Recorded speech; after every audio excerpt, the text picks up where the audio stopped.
ರಾಜ್ಯ ಸರ್ಕಾರದ ಅತ್ಯಂತ ಮಹತ್ವಾಕಾಂಕ್ಷೆಯ ಯೋಜನೆಯಾದ ಗೃಹಲಕ್ಷ್ಮಿಗೆ ಮಹಿಳಾ ಮತ್ತು ಮಕ್ಕಳ ಕಲ್ಯಾಣ ಇಲಾಖೆಯು ಭಾರಿ ಸರ್ಜರಿ ಮಾಡಿದೆ. ಇಲಾಖೆಯು ನಡೆಸಿದ ಸುದೀರ್ಘ ಹಾಗೂ ತೀವ್ರತರದ ಜಂಟಿ ಪರಿಶೀಲನಾ ಕಾರ್ಯಾಚರಣೆಯಲ್ಲಿ ನಿಯಮಬಾಹಿರವಾಗಿ ಸೌಲಭ್ಯ ಪಡೆಯುತ್ತಿದ್ದ ಬರೋಬ್ಬರಿ 3.89 ಲಕ್ಷ ಅನರ್ಹ ಫಲಾನುಭವಿಗಳನ್ನು ಯೋಜನೆಯಿಂದ ಹೊರಹಾಕಲಾಗಿದೆ. ಈ ಪ್ರಮುಖ ಕ್ರಮದಿಂದಾಗಿ ರಾಜ್ಯ ಸರ್ಕಾರದ ಬೊಕ್ಕಸಕ್ಕೆ ವಾರ್ಷಿಕ ಸುಮಾರು 1,000 ಕೋಟಿ ರೂಪಾಯಿಗಳಿಗೂ ಅಧಿಕ ಹಣ ಉಳಿತಾಯವಾಗಲಿದೆ ಎಂದು ಅಂದಾಜಿಸಲಾಗಿದೆ. ವಿಶೇಷ ತಾಂತ್ರಿಕ ಆಡಿಟ್ ಮತ್ತು ಆಶಾ ಕಾರ್ಯಕರ್ತೆಯರ ಕ್ಷೇತ್ರ ಮಟ್ಟದ ವರದಿಗಳ ಆಧಾರದ ಮೇಲೆ ಈ ಬೃಹತ್ ಕಾರ್ಯಾಚರಣೆ ನಡೆದಿದೆ.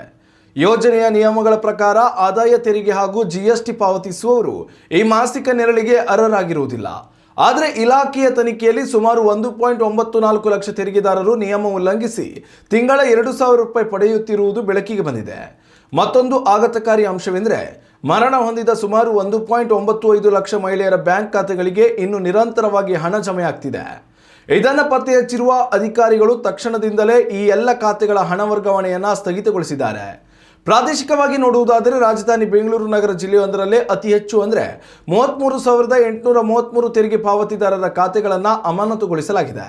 ಇನ್ನು ಮೃತರ ಹೆಸರಿನಲ್ಲಿ ಹಣ ಲೂಟಿಯಾಗುತ್ತಿದ್ದ ಪ್ರಕರಣಗಳಲ್ಲಿ ಬೆಳಗಾವಿ ಜಿಲ್ಲೆ ಮೊದಲ ಸ್ಥಾನದಲ್ಲಿದ್ದು ಅಲ್ಲಿನ 15,850 ನಕಲಿ ಖಾತೆಗಳನ್ನು ಪತ್ತೆ ಹಚ್ಚಲಾಗಿದೆ. ಈಗಾಗಲೇ ಮೃತರ ಖಾತೆಗೆ ಜಮೆಯಾಗಿರುವ ಹಣವನ್ನು ಮರಳಿ ಪಡೆಯಲು ಬ್ಯಾಂಕ್ಗಳಿಗೆ ಸರ್ಕಾರ ಕಟ್ಟುನಿಟ್ಟಿನ ಸೂಚನೆ ನೀಡಿದೆ. ಅರ್ಹ ಬಡ ಮಹಿಳೆಯರಿಗೆ ಮಾತ್ರ ಯೋಜನೆಯ ಲಾಭ ತಲುಪಿಸುವ ನಿಟ್ಟಿನಲ್ಲಿ ಮುಂದಿನ ದಿನಗಳಲ್ಲಿ ಆಧಾರ್ ಆಧಾರಿತ ಬಯೋಮೆಟ್ರಿಕ್ ಪರಿಶೀಲನೆಯನ್ನು ಕಡ್ಡಾಯಗೊಳಿಸಲು ಸರ್ಕಾರ ಗಂಭೀರ ಚಿಂತನೆ ನಡೆಸಿದೆ. ಉತ್ತಮ ಸಂಸ್ಕಾರಯುತ ಶಿಕ್ಷಣದೊಂದಿಗೆ VSS English medium CBSE school Udupi Muddur. ನರ್ಸರಿಯಿಂದ 10ನೇ ತರಗತಿವರೆಗೆ ಶಿಕ್ಷಣದ ಜೊತೆಗೆ 5ರಿಂದ 10ನೇ ತರಗತಿವರೆಗಿನ ವಿದ್ಯಾರ್ಥಿನಿಯರಿಗೆ ಉತ್ತಮ ಹಾಸ್ಟೆಲ್ ಸೌಲಭ್ಯವೂ ಇದೆ. ನಿಮ್ಮ ಮಕ್ಕಳ ಪ್ರವೇಶಾತಿಗಾಗಿ ಈ ಸಂಖ್ಯೆಗೆ ಕರೆ ಮಾಡಿ.